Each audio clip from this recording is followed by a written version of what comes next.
үшін арнасына қош келдіңіз. Сіздің ойыңызша, қазір заман дамып, ғылым техника дамып шегіне жетті. Енді ештеңе керек емес, дамитын ештеңе қалмады деп. Бары жасалып болды деп ойлайсыз ба? Егер сіз осындай ойласаңыз қателестіңіз. Мысалы, сіз докторға барғанда сіздің туылған тартып бүгінге дейінгі ауру тарихыңыз жоқ. Заман қанша дамыса да не үшін медицинада диагностика жасауға арналған әй жүйесі жоқ. Медицинада диагностика жасауға арналған әй жүйелері бар, бірақ олар әлі кеңінен қолжетімді емес және барлық салаларда толық интеграцияланбаған. Бұл бірнеше себептерге байланысты. Бірі деректердің жеткіліксіздігі және сапасы. Мәселе, жүйелерді үйрету үшін үлкен және сапалы деректер қажет.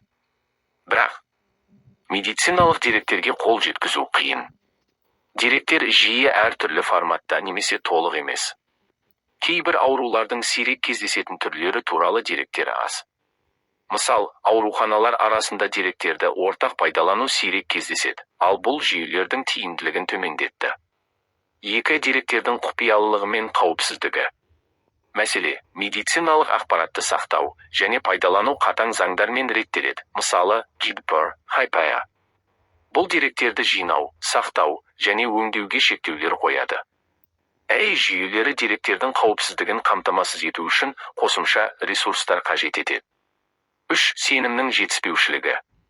Мәселе, дәрігерлер мен пациенттер айға толық сенбейді, себебі жүйелердің қателік жіберу ықтималдығы бар.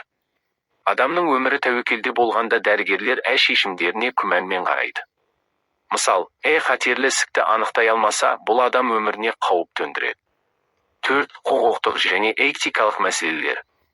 Мәселе, шешімдері қабылдаған шешімдер үшін кім жауапты? Егер қате диагноз қойса, кінәлі кім болады? Жүйе жасаушы ма, аурухана ма, әлде дәрігер ме? Мысал, медициналық қателік болған жағдайда құқықтық жауапкершілікті анықтау қиын. 5. Технологиялық шектеулер. Мәселе, барлық ауруларды дәл анықтайтын әмбебап жүйесін жасау мүмкін емес. Әр аурудың өзіндік диагностика ерекшеліктері бар. Кейбір медициналық деректер визуалды, мұрт, ал кейбірі мәтіндік, медициналық жазбалар, бұл жүйенің күрделілігін арттырады. Мысал, компьютерлік көру үшін жақсы жүйе мәтіндік деректерді талдау үшін тиімді болмауы мүмкін. 6. Қымбаттық.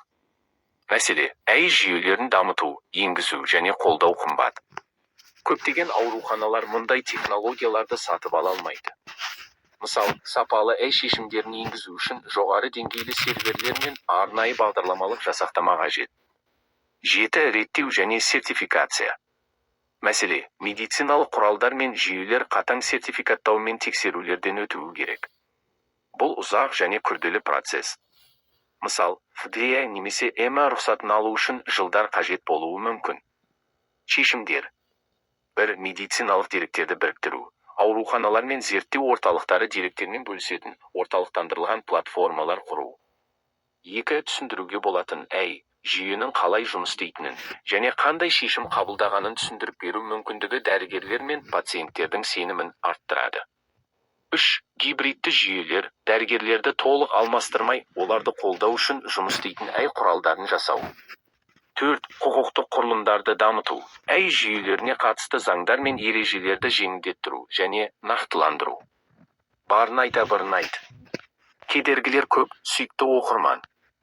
Бұдан да қызықты видеоларды көргіңіз келсе тіркеліп кетіңіз.